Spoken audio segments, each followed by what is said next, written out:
Hello everyone. आज हम लोग फिजिक्स का एक चैप्टर करने वाले हैं जो कि बहुत ज्यादा इंपॉर्टेंट चैप्टर है 10th के लिए।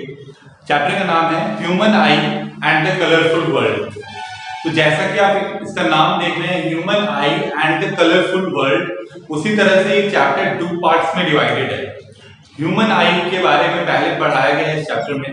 इसके बाद जो है द कलरफुल वर्ल्ड, जो हमारे चारों तरफ जो नेचुरल फेनोमेनास हैं कलर से, लाइट से रिलेटेड, वो सारे फेनोमेनास के बारे में हमको पढ़ना है। तो फर्स्ट ऑफ ऑल हम ह्यूमन आईज के बारे में ही पढ़ेंगे इस वीडियो में। आज हम लोग ह्यूमन आई के बारे में और उसमें जो डिफेक्ट्स होते हैं, ह्यूमन आई में जो डिफेक्ट होते हैं उसके बारे में पढ़ेंगे। और नेक्स्ट वीडियो में जो इसका नेक्स्ट पार्ट होगा उसमें हम लोग कलरफुल वर्ल्ड के बारे में पढ़ेंगे। ठीक है, तो स्टार्ट करते हैं चैप्टर। इससे पहले अगर आप चैनल पे नए हैं तो प्लीज सब्सक्राइब कर दें। वीडियो पसंद आएगा ही आपको तो प्लीज लाइक भी करें। कुछ समझ ना आए तो कमेंट करना ना भूलें। तो स्टार्ट करते हैं हम लोग चैप्टर। सबसे पहले ह्यूमन आई। ह्यूमन आई क्या होता है? तो ह्यूमन आई क्या है? It is one of our sense organs. हमारे सेंस ऑर्गन्स में से एक है। 5 सेंस ऑर्गन्स है हमारे पास, उनमें से एक सेंस ऑर्गन ह्यूमन आई है ना। हमारा आई है एक सेंस ऑर्गन जो कि हमको हेल्प करता है to see the world around us. हमारे चारों तरफ जो वर्ल्ड है, जो दुनिया है, इसको देखने में हेल्प करता है। सिंपली ये एक सिंपल सा डेफिनेशन है हमारे आई का। ठीक है, इसके अलावा एक और बात है कि it acts like a camera. हमारा जो आई है वो कैसा काम करता है? वो कैमरा की तरह वर्क करता है। ठीक है, बिल्कुल। अगर आपके पास कोई कैमरा होगा, डिजिटल कैमरा, तो आपने देखा होगा उसके आगे एक लेंस है। वैसे ही हमारे आई में एक लेंस है और उसके पीछे स्क्रीन होता है। जो उस लेंस में रिकॉर्ड होता है वो स्क्रीन पे शो होता है। वैसे ही हमारे आई के आगे में लेंस है। ठीक है, शुरू में लेंस है और पीछे में क्या है? स्क्रीन है।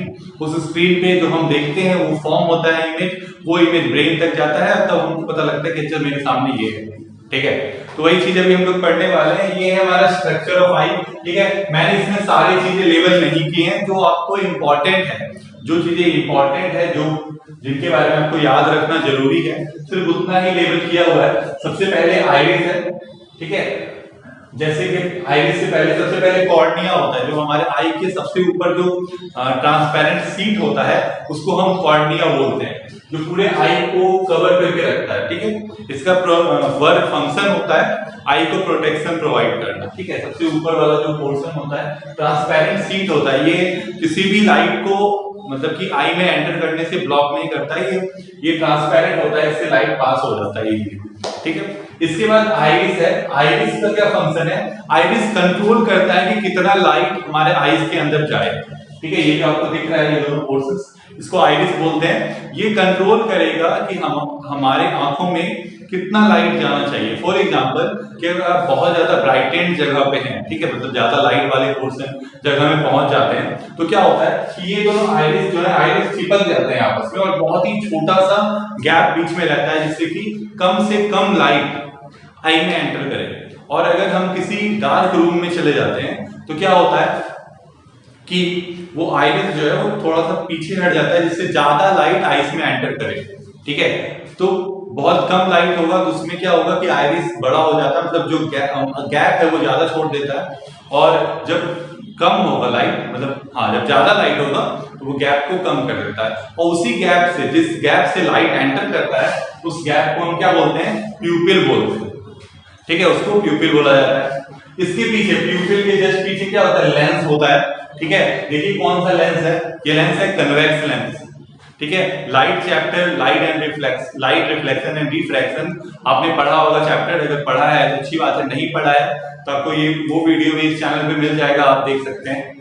तो लाइट रिफ्लेक्शन एंड रिफ्रैक्शन में कन्वर्जिंग लेंस इसको कहते हैं, कन्वेक्स लेंस को। इसके बारे में पढ़ा है। इसका क्या काम होता है कि जो भी लाइट इसके पास आता है उसको कन्वर्ज कर देता है। ठीक है, तो ये हमारा जो है लेंस है। कौन सा लेंस है? कन्वेक्स लेंस है हमारे आई के अंदर, इसको हम कन्वर्जिंग लेंस भी बोलते हैं। ठीक है, इसके बाद यहाँ पे क्या है? पीछे में जो स्क्रीन है, पीछे में हमारे आई के पीछे एक स्क्रीन है, उसको हम रेटिना बोलते हैं। ठीक है, मतलब कि लाइट को अलाउ करेगा आइरिस मतलब कि कॉर्निया प्रोटेक्ट करता है आई को, आइरिस अलाउ करता है कितना लाइट आएगा, और जहां से लाइट एंटर करता है वो है प्यूपिल। प्यूपिल में लाइट एंटर करने के बाद क्या होता है, कन्वर्ट होता है। कन्वर्ट होके उस जो लाइट रेस है वो कहाँ मिलते हैं, रेटिना पे मिलते हैं। रेटिना पे मिलने के बाद क्या होता है, वहां पे इमेज का फॉर्मेशन होता है। रेटिना पे इमेज फॉर्म हो गया तो क्या हुआ कि वो इमेज जो है उसको ये ऑप्टिक नर्व जो है वो लेके कहां चले जाता है, ब्रेन के पास। अब एक चीज आप देख रहे हैं कि रेटिना स्क्रीन है, स्क्रीन पे इमेज फॉर्म हो रहा है। स्क्रीन पे कौन सा इमेज फॉर्म होता है, रियल इमेज फॉर्म होता है। स्क्रीन पे रियल इमेज फॉर्म होता है। अगर स्क्रीन पे रियल इमेज फॉर्म होता है तो रियल इमेज तो इन्वर्टेड होता है। तो क्या सारी चीजें हमको उल्टी दिखाई देती हैं? नहीं, सब कुछ तो हमको सीधा दिख रहा है। मैं भी आपको सीधा ही दिख रहा हूं, है ना। तो इसका रीजन क्या है? इसका रीजन ये है कि जो इमेज फॉर्मेशन हुआ वहां पे, कहां पे, रेटिना पे जो इमेज फॉर्म हुआ वो इमेज कैसा हुआ, उल्टा फॉर्म हुआ। पर जब ऑप्टिक नर्व उसको ब्रेन के पास ले गया तो ब्रेन ने उसको क्या किया, इरेक्ट कर दिया, उसको चेंज कर दिया, उस इमेज के को इरेक्टनेस उसमें ला दी, ठीक है। ताकि इस कारण से हमको वो चीज कैसे लग रहा है, सीधा लग रहा है। पर ओरिजिनली अगर हम बात करें तो उसका इमेज जो है उल्टा ही फॉर्म हुआ था। पर वो इमेज उल्टा फॉर्म हुआ था, लेकिन उस ब्रेन ने, हमारा ब्रेन ने उसको क्या कर दिया, स्ट्रेट कर दिया, सीधा कर दिया। तो यहाँ पे आया हमारा ह्यूमन आई के बारे में हमने जाना, ठीक है। यहां तक अगर आपको समझ में आ गया हो बहुत अच्छी बात है। एक चीज है और यहाँ पे एक चीज क्या है कि ये तो स्क्रीन है, ठीक है, और यहाँ लेंस है। तो सारा इमेज तो इसी स्क्रीन पे फॉर्म हो रहा है कि नहीं। आप पर अगर हम क्या कहते हैं, हमने जो पिछला क्या कहते हैं चैप्टर पढ़ा अभी, लाइट चैप्टर में जब हमने पढ़ा तो क्या देखा कि जब हम ऑब्जेक्ट को अलग अलग जगह पे लेके जाते थे तो इमेज अलग अलग जगह पे फॉर्म होता था कि नहीं होता था। एक लेंस अगर रहता था, उस लेंस के अगर नजदीक ऑब्जेक्ट को कर देते थे इमेज थोड़ा दूर बनता था, दूर करते थे तो इमेज थोड़ा नजदीक बनता था। पर यहाँ पे तो ऐसा कुछ होगा नहीं, इमेज यहाँ पे बन सकता है क्या, नहीं बन सकता। उसको तो हमेशा यहीं पे बनना है, रेटिना पे ही बनना है। तो वो कैसे होता है, ठीक है, कि दूर वाला ऑब्जेक्ट का भी इमेज रेटिना पे, नजदीक वाले ऑब्जेक्ट का भी इमेज रेटिना पे बन जाए, ऐसा कैसे होता है, ठीक है। तो इस चीज को आपको समझने के लिए हमको पहले यहाँ पे पावर ऑफ एकोमोडेशन एक टॉपिक है, ये समझना होगा। ये टॉपिक अगर आपको समझ में आ जाता है तो आपको समझ में आ जाएगा कि कैसे जो है वो इमेज, दूर वाले चीज का इमेज भी रेटिना पे और नजदीक वाले ऑब्जेक्ट का भी इमेज रेटिना पे कैसे फॉर्म होता है, ठीक है। तो सबसे पहले जो एकोमोडेशन का क्या मीनिंग है? Accommodation is the ability of human eye to adjust its focal length such that it can see objects which are nearby and far away. Accommodation क्या है? एबिलिटी है किसका, हमारे आई का, जिसकी मदद से वो अपने फोकल लेंथ को चेंज करता है। इस बात को आपको हमेशा याद रखना है, आई किसको चेंज करता है, फोकल लेंथ को ही चेंज कर लेता है। फोकल लेंथ कैसे चेंज होता है हम देखेंगे, पर वो क्या कर रहा है, फोकल लेंथ चेंज कर रहा है। मतलब अगर फोकल लेंथ इमेज क्या कहते हैं, मतलब अगर कोई ऑब्जेक्ट दूर है तो अपना फोकल लेंथ वो बड़ा कर लेता है। फोकल लेंथ बड़ा करने के कारण क्या होता है, इमेज हमेशा रेटिना में बनता है। और अगर कोई ऑब्जेक्ट नजदीक है तो वो अपनी फोकल लेंथ को क्या कर लेता है, घटा देता है, छोटा कर लेता है। इसलिए वो इमेज कहाँ पे बन जाता है, रेटिना पे बनता है, ठीक है। इस बात को आपको याद रखना है, ठीक है। अगर नहीं आपको समझ में आ रहा है तो आप क्या कहते हैं, ऐसा दो लेंसेज ले सकते हैं, एक का फोकल लेंथ ज्यादा हो, एक का फोकल लेंथ कम हो। आपको देखने से मिलेगा कि जिसका आपका फोकल लेंथ कम है उसमें जो आपका इमेज है, ठीक है, वो नजदीक बनता है, और फोकल लेंथ दूर वाले का इमेज, वहां पे इमेज जो है वो थोड़ा सा दूर फॉर्म होता है, सेम डिस्टेंस के, ठीक है। तो इसको समझने के लिए, ठीक है, तो ये फोकल लेंथ कम और ज्यादा कैसे होता है, तो वो कौन करता है।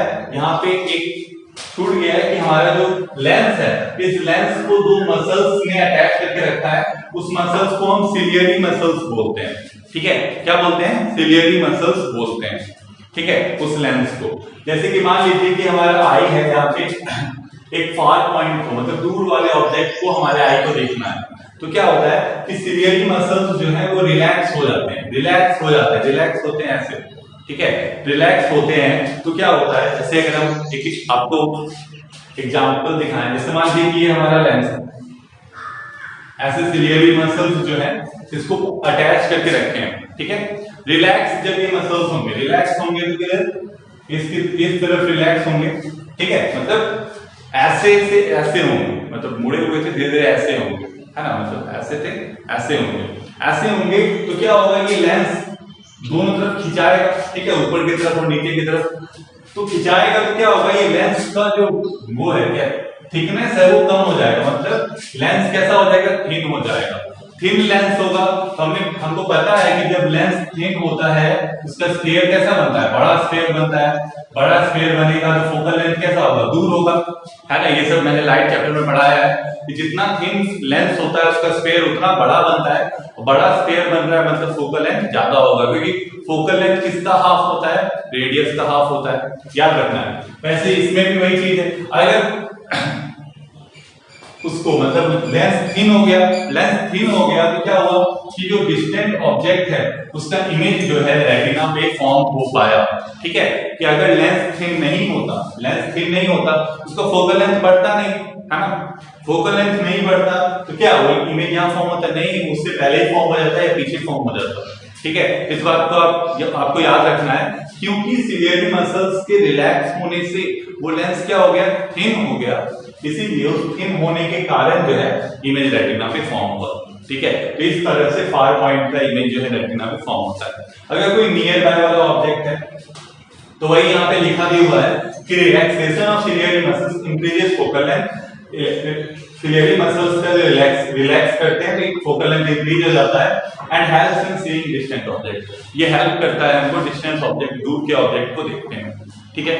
वैसे अगर हम इसका बात करें नजदीक वाले ऑब्जेक्ट में क्या होगा कि कॉन्ट्रैक्ट करेगा सिलियरी मसल्स, कॉन्ट्रैक्ट होगा मतलब दोनों सिलियरी मसल्स एक दूसरे की तरफ होगा, मतलब ऐसा होगा, ठीक है, एक दूसरे की तरफ बढ़ेगा तो जो आपका लेंस है वो कैसा हो जाएगा, थिक हो जाएगा। देखिए इस केस में थिन लेंस था, अब कैसा लेंस हो गया, थिक लेंस हो गया।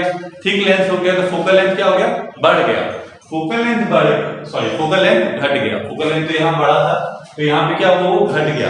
फोकल लेंथ घट गया तो इस कारण से क्या हुआ कि हम नजदीक के ऑब्जेक्ट्स को भी देख पाए। तो वही यहाँ पे लिखा है contraction of ciliary muscles it decreases focal length and helps in seeing near by objects, ठीक है। इस तरह से वो हेल्प करता है हमको देखने में नियर बाय ऑब्जेक्ट्स को। कौन, सिलियरी मसल्स का कॉन्ट्रैक्शन। अगर सिलियरी मसल्स कॉन्ट्रैक्ट नहीं करेंगे तो फोकल लेंथ घटेगा ही नहीं, तो और नियर बाय ऑब्जेक्ट्स कैसे अपीयर होंगे, ब्लर अपीयर होंगे, ठीक है। तो इसका एक रेंज होगा कि कितना घट सकता है फोकल लेंथ या कितना बढ़ सकता है फोकल लेंथ, इसका एक रेंज होगा। तो वो रेंज जो है उसको हम नियर पॉइंट या फार पॉइंट बोलते हैं हमारा, ठीक है। तो ह्यूमन आई का जो नियर पॉइंट है, नियर पॉइंट जो है वो है 25 सेंटीमीटर, ठीक है।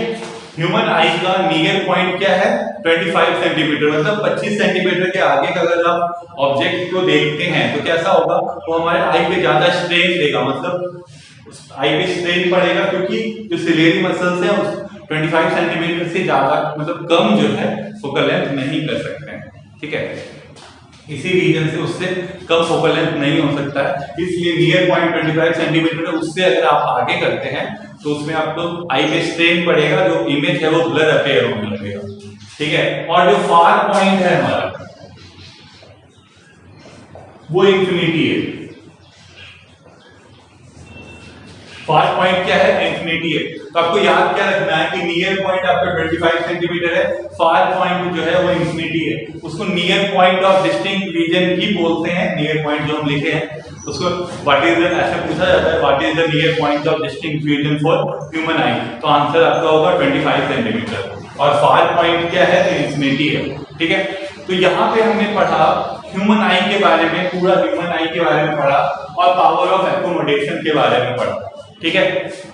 आई होप आपको सब समझ में आ रहा होगा, ठीक है। अब हम लोग जो है इसके ह्यूमन आई के डिफेक्ट्स के बारे में पढ़ेंगे कि क्या क्या डिफेक्ट्स हो सकते हैं ह्यूमन आई में, ठीक है। डिफेक्ट्स ऑफ विजन, ठीक है, मतलब जो लोग देखते हैं अपने चारों तरफ वर्ल्ड को, तो क्या है कि हमारे पास जो पावर ऑफ एकोमोडेशन है, उस एकोमोडेशन में अगर कोई डिफेक्ट आ जाता है तो क्या होगा कि डिफेक्ट आएगा तो होगा क्या कि हमारा जो चारों तरफ का जो वर्ल्ड है, या तो दूर का ऑब्जेक्ट हमको ब्लरिश दिखने लगेगा या नजदीक का ऑब्जेक्ट ब्लरिश दिखने लगेगा, या हो सकता है कि दोनों ऐसा हो जाए कि ना दूर वाला ऑब्जेक्ट दिखाई दे ना नजदीक वाला ऑब्जेक्ट दिखाई दे, ऐसा हो सकता है। तो ऐसे ही डिफेक्ट्स पे जो है तीन तरह के डिफेक्ट्स के बारे में क्लास 10 में हमको पढ़ना है, ठीक है। उन्हीं के बारे में स्टार्ट करते हैं। तो 3 डिफेक्ट्स कौन कौन से हैं? First is myopia, second is hypermetropia and third is presbyopia, presbyopia, ठीक है। तो ये 3 डिफेक्ट्स हैं जिनके बारे में हमको क्लास 10 में पढ़ना है, ठीक है। इसके अलावा एक और होता है कैटरैक्ट, ठीक है। इसके बारे में भी कुछ बुक्स में दिया हुआ है, वो भी हम लोग इसके बाद थोड़ा सा पढ़ लेंगे। पहले मायोपिया। मायोपिया को हम शॉर्ट साइटेडनेस बोलते हैं, ठीक है। मायोपिया का दूसरा नाम है शॉर्ट साइटेडनेस। तो शॉर्ट साइटेडनेस, इससे बहुत स्टूडेंट्स जो है, बहुत सारे स्टूडेंट्स कंफ्यूज हो जाते हैं कि शॉर्ट साइटेडनेस मतलब नजदीक का नहीं दिखता होगा। इसको शॉर्ट साइटेडनेस इसलिए बोलते हैं क्योंकि उसको नजदीक का ही दिखाई देता है, ठीक है। जिस पर्सन को मायोपिया होगा या जो भी मायोपिक आई होगा जिसके पास, उसको नजदीक का चीजें दिखाई देती हैं साफ साफ, और दूर वाले जो चीजें हैं वो ब्लरिश अपीयर होते हैं, इसलिए हम उसको शॉर्ट साइटेडनेस बोलते हैं क्योंकि दूर नजदीक का दिखाई देता है, ठीक है। इस बात को याद रखना है।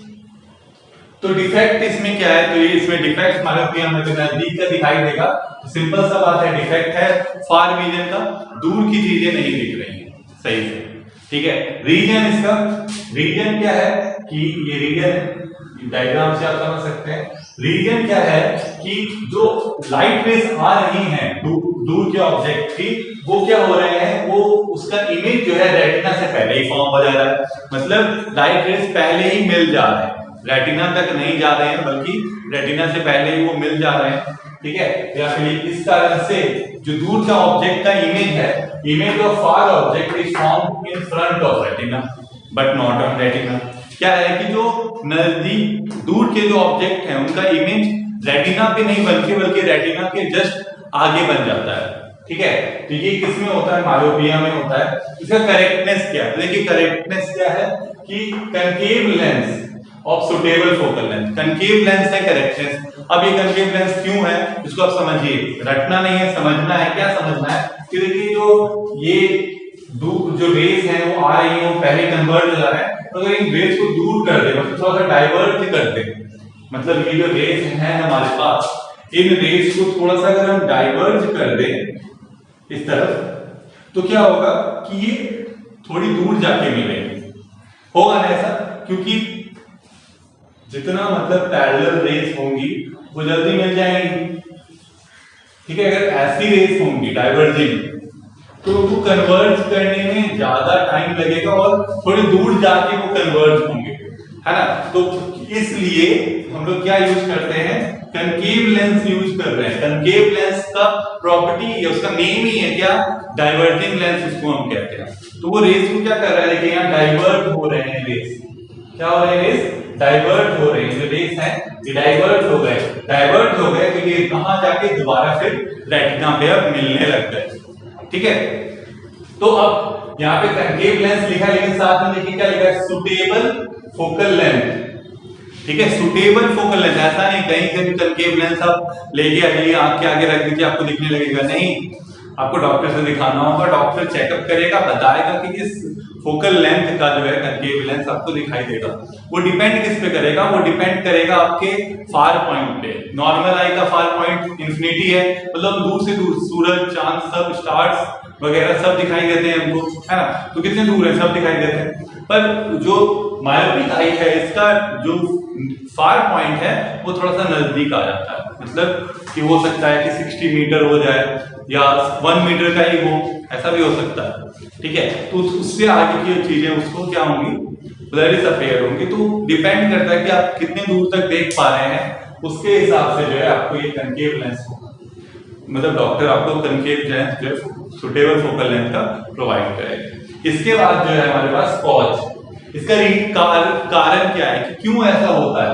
इसका रीजन ये है कि excessive curvature of eye lens का कर्वेचर इंक्रीज कर जाना, मतलब आई लेंस बड़ा हो जाना कह सकते हैं आप, उसका कर्वेचर बढ़ जाना, या आई बॉल का इलोंगेट हो जाना, मतलब जो आई बॉल है थोड़ा सा बड़ा हो गया, इस कारण से भी जो है ये दोनों रीजंस हैं यहाँ पे इसके मायोपिया के, ठीक है। मायोपिया जो होता है वो इन दोनों रीजंस से होता है। इसके अलावा एक अनकॉमन रीजन भी है, वो है सिलियरी मसल्स का माल फंक्शन। अगर सिलियरी मसल्स सही से फंक्शन नहीं कर पा रहे हैं तब भी मायोपिया हो सकता है, ठीक है। ये हो गया। अब चलिए आते हैं हम हाइपरमेट्रोपिया पे। हाइपरमेट्रोपिया जस्ट इसका अपोजिट है, सब चीज उल्टा। ठीक है, आप अगर इस तरह से आप इनको लिखते हैं मायोपिया और हाइपरमेट्रोपिया को अपनी नोटबुक में, तो आपको एक तो इन दोनों का डिफरेंस अगर आपको लिखने आ जाए एग्जाम में तो आप लिख सकते हैं, या फिर अलग अलग लिखने भी आए तो आप लिख सकते हैं। ठीक है, तो आप हाइपरमेट्रोपिया यहाँ देखिए, तो हाइपरमेट्रोपिया जो है वो क्या है, हमारा फार साइटेडनेस है। ठीक है, उसको फार साइटेडनेस बोलते हैं। तो जैसा कि शॉर्ट साइटेडनेस था तो नजदीक की चीजें दिख रही थी, वैसे ही फार साइटेडनेस है तो कौन सी चीज दिखेंगी, दूर की चीजें इसको दिखेंगी। जिसको हाइपरमेट्रोपिया होगा जिस पर्सन को, उसको दूर की चीजें दिखेंगी, पर नजदीक मतलब जो 25 सेंटीमीटर था उसका क्या कहते हैं नियर पॉइंट, वो अब घट बढ़ के कोई दूर हो गया होगा, जैसे 35 सेंटीमीटर 40 सेंटीमीटर से आगे की चीजें उसको ब्लर अपेयर हो रही है। ठीक है, तो ये डिफेक्ट इसमें क्या है, अगर दूर की चीजें दिख रही है तो डिफेक्ट तो सिंपल है कि नियर रीजन है ना, नजदीक की चीजें नहीं दिखाई दे रही है, यही इसका डिफेक्ट है। तो अब इसमें रीजन देखिए, ये रीजन है इसका। ठीक है, क्यों, क्योंकि जो नजदीक की चीजों की जो लाइट रेस है वो ये कन्वर्ज नहीं कर पा रहा है हमारा आई लेंस जल्दी। ठीक है, वो कहां पे जाके मिल रहे हैं, वो रेटिना के बाद मिल रहे हैं। Image of near by object is formed behind the retina. किसमें, हाइपरमेट्रोपिया में क्या हो रहा है कि नियर बाय ऑब्जेक्ट्स का इमेज कहां फॉर्म हो रहा है, रेटिना के पीछे फॉर्म हो रहा है, रेटिना पर नहीं, रेटिना के आगे नहीं, कहां, रेटिना के पीछे फॉर्म हो रहा है। तो अब हम उसको कहां लाना होगा, हमको रेटिना पे लाना होगा। तो रेटिना पे लाने के लिए हम कौन सा लेंस यहाँ करेक्टनेस के लिए यूज करेंगे, हमको कन्वेक्स लेंस यूज करना होगा। क्यों कन्वेक्स लेंस यूज करेंगे, आप देख सकते हैं कि हमारा जो ये कन्वेक्स लेंस हमारे आई में भी है, वो कन्वर्जिंग लेंस उसको जल्दी कन्वर्ट नहीं कर पा रहा, जल्दी कन्वर्ट नहीं कर पाने के कारण वो पीछे मिल रहा है। तो अगर ये पहले से थोड़े से कन्वर्टेड होंगे, मतलब देखिए जैसे कि यहाँ पे लाइट रेस आए हैं सीधा, और इस कन्वर्जिंग लेंस ने तो क्या कर दिया, थोड़ा सा तो सीधा ही जाएगा, इसको थोड़ा सा कन्वर्ट कर दिया। थोड़ा सा कन्वर्ट करने के बाद आसानी से हमारे आई ने उसको सही से कन्वर्ट किया और इमेज कहाँ फॉर्म हो गया, रेटिना पे फॉर्म हो गया। समझ में बात आ रहा है? ठीक है, तो यहाँ पे हमारा इमेज रेटिना के पीछे फॉर्म हो रहा था, पर कन्वेक्स लेंस लगाते ही इमेज फिर से रेटिना पे फॉर्म होने लगा। ठीक है, तो कन्वेक्स लेंस इसमें भी कौन सा, सुटेबल फोकल लेंथ वाला। ठीक है, कहीं से भी कन्वेक्स लेंस लाके लगा देंगे तो नहीं होगा, सुटेबल फोकल लेंथ वाला कन्वेक्स लेंस चाहिए। ठीक है, इस बात को आपको याद रखना है। इसके बाद इसका कॉज क्या होगा कि आई लेंस का फोकल लेंथ बढ़ गया है। ठीक है, या तो दूसरा कि आई बॉल जो है श्रिंक हो गया, थोड़ा छोटा हो गया है।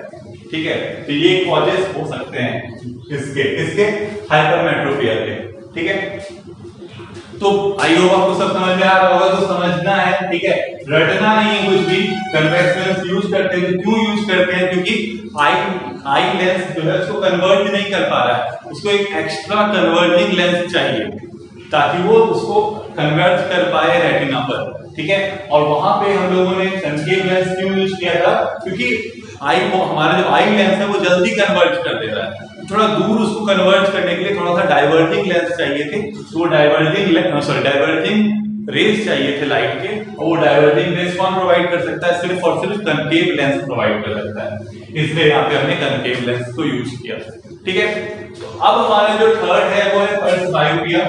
ठीक है, पल्स बायोपिया क्या है, ये डिफेक्ट है हमारा आई का। इसमें डिफेक्ट क्या होता है, इनएबिलिटी टू फोकस ऑब्जेक्ट।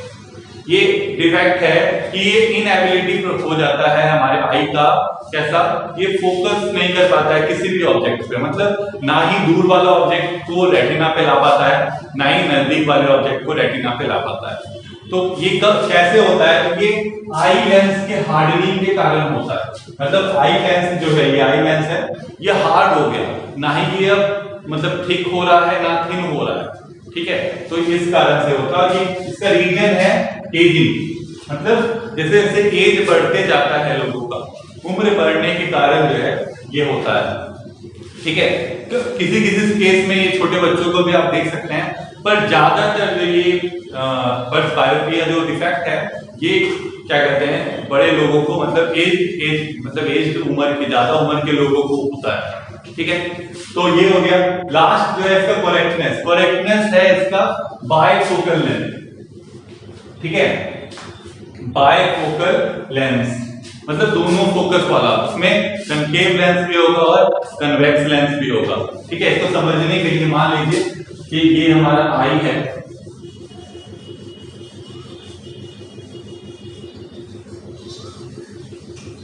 ठीक है, मान लीजिए ये हमारा आई है, तो हमें जो है मान लीजिए इससे जो है एक पेड़ को देखना है, तो ये दूर है तो कैसे देखेंगे, इस तरह से, ठीक है, सामने देखना होगा, है ना। और अगर इससे मान लीजिए कि कोई क्या कहते हैं कोई बुक रीड करनी है तो वो कैसे होगी, इस तरह नीचे देख के करेंगे, है ना, ऐसे तो कोई बुक नहीं पढ़ता, ऐसे ही पढ़ता है, ठीक है, तो नीचे की तरफ। तो क्या होता है कि ये जो स्पेक्स होते हैं, ठीक है, ये मान लीजिए आपका स्पेक्स है, उसका बायफोकल लेंथ का जो चश्मा है उसमें कैसा होता है कि इस टाइप का जो नया वाला है, मतलब कि न्यू जो अभी आ रहे हैं ऐसे होते हैं, स्ट्रेट लाइन बीच में होता है, जिसमें कि ऊपर कौन सा लेंस होता है, ऊपर कौन सा लेंस है, कनकेव लेंस है। कनकेव लेंस ही दूर की चीजों को देखने में हेल्प कर रहा था, है ना, अभी हमने देखा, और नजदीक की चीजों को देखने के लिए कौन दे रहा है, हेल्प कर रहा है, कन्वेक्स लेंस। नीचे कौन सा लेंस होगा, कन्वेक्स लेंस होगा।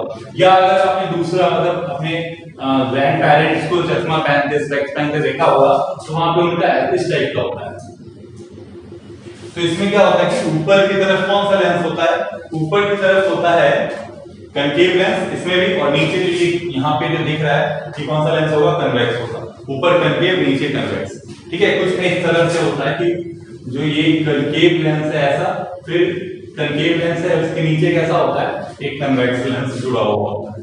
तो इससे क्या होता है कि जब हम दूर की चीजें देख रहे होते हैं उस समय कनकेव लेंस हेल्प करता है क्या करने में, दूर की चीजों को देखने में, और जब मतलब नजदीक की चीजें देख रहे होते हैं तो ये कन्वेक्स लेंस हेल्प करता है नियर बाय ऑब्जेक्ट्स को देखने में, ठीक है। तो यहाँ पे ये हमारा फर्स्ट बायोपिया भी हो गया।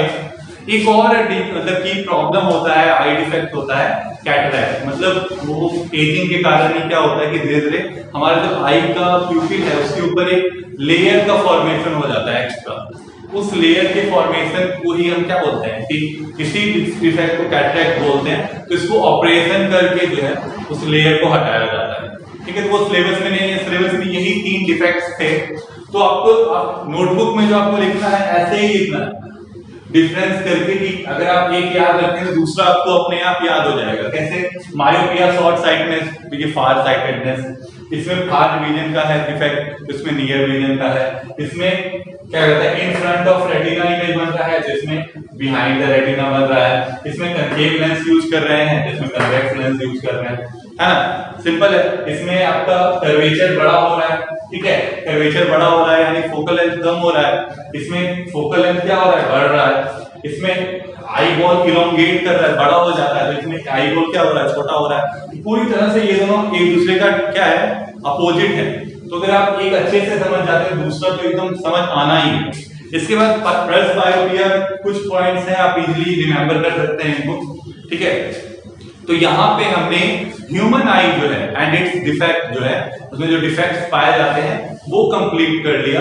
अब जो इसका सेकंड पार्ट है इस चैप्टर का, द कलरफुल वर्ल्ड, वो आपको नेक्स्ट वीडियो, हो सकता है कल ही वो वीडियो आपको मिल जाए। Thank you.